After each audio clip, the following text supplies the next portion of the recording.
हिंदू धर्म में धूमधाम से मनाया जाने वाला छठ का त्योहार धार्मिक और सांस्कृतिक आस्था का एक महापर्व है। यही एकमात्र ऐसा त्योहार भी है जिसमें सूर्य देव की उपासना की जाती है। छठ पर्व एक ऐसा त्योहार है जो महज एक धार्मिक अनुष्ठान नहीं बल्कि इसके पीछे विज्ञान भी छुपा है। हम लोग इसे उगते सूर्य के समय में करते हैं, यानी कि लाइट के समय में करते हैं। तो उस समय विटामिन डी की जो कमी है वो काफ़ी अच्छी पूरी होती है उस समय, और एजिंग इफेक्ट भी इसका काफ़ी अच्छा रहता है।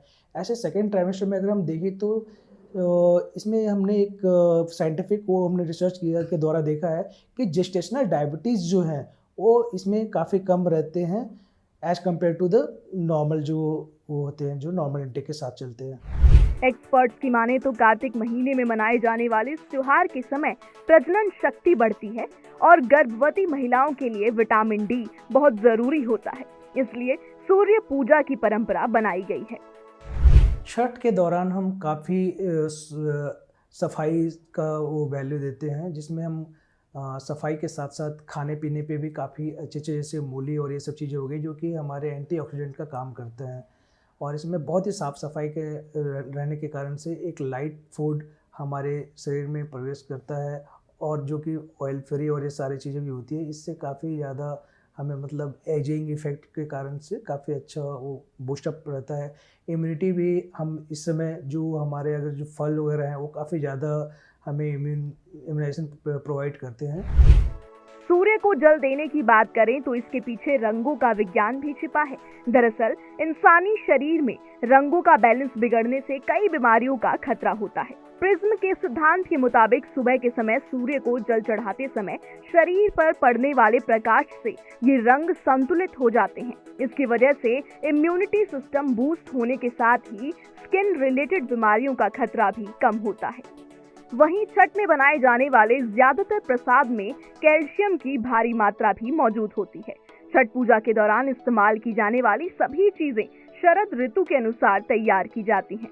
वैज्ञानिक नजरिए से देखें तो षष्ठी के दिन विशेष खगोलीय बदलाव होता है। उस दौरान सूर्य की अल्ट्रावायलेट रेज असामान्य रूप से इकट्ठी होती हैं। इनके दुष्प्रभावों से बचने के लिए सूर्य की पहली किरण यानी उषा और सूर्य की अंतिम किरण यानी प्रत्यूषा के समय जल में खड़े रहकर छठ व्रत किया जाता है। छठ के समय जो हम देखते हैं वो हम उगते सूर्य और डूबते सूर्य को अर्घ के समय नमस्कार करते हैं। उस समय जो सनलाइट जो आती है वो काफ़ी ही फ़ायदेमंद होती है। ये हम जनरली जैसे देखते हैं एक पार्टिकुलर टाइम रहता है जिस समय एक रेज जो होता है वो काफ़ी हमारे लिए काफ़ी महत्वपूर्ण रहता है, यानी कि उस समय काफ़ी स्लो रेज रहते हैं जो कि विटामिन डी वगैरह अच्छी क्वांटिटी में हमें उस समय प्रोवाइड करते हैं। और अगर हम दूसरे टाइम पे देखें तो उसमें काफ़ी तीव्र धूप रहती है। ये तो था छठ महापर्व के पीछे का विज्ञान। अब जानते हैं इसके शुरुआत के पीछे की मान्यताओं के बारे में।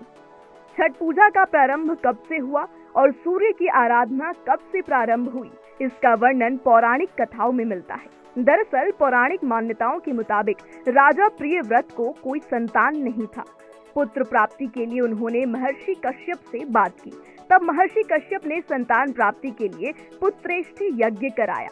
महर्षि कश्यप ने यज्ञ में आहुति के लिए बनाई गई खीर राजा प्रियव्रत की पत्नी मालिनी को खाने के लिए दी। खीर के सेवन से रानी मालिनी ने एक पुत्र को जन्म दिया, लेकिन वो मृत पैदा हुआ।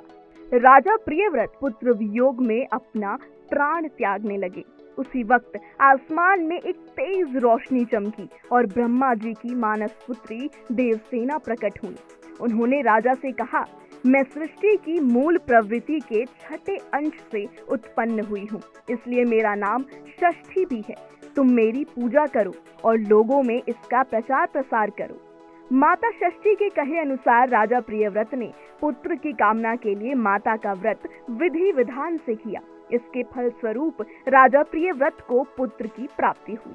तभी से छठ महापर्व की भी शुरुआत हुई। वहीं कुछ अन्य पौराणिक मान्यताओं के मुताबिक जब भगवान राम रावण का वध कर अयोध्या वापस लौटे, तब माता सीता ने राम राज्य की स्थापना के लिए कार्तिक मास के शुक्ल पक्ष की षष्ठी को उपवास रखा था और सूर्य देव की पूजा अर्चना की थी। वहीं कुछ पौराणिक कथाओं में छठ व्रत के प्रारंभ को द्रौपदी से भी जोड़कर देखा जाता है।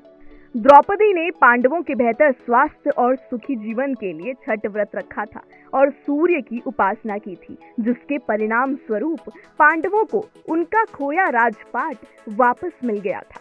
वहीं ऐतिहासिक ग्रंथ महाभारत के मुताबिक दानवीर कर्ण सूर्य के पुत्र थे और प्रतिदिन सूर्य की उपासना करते थे।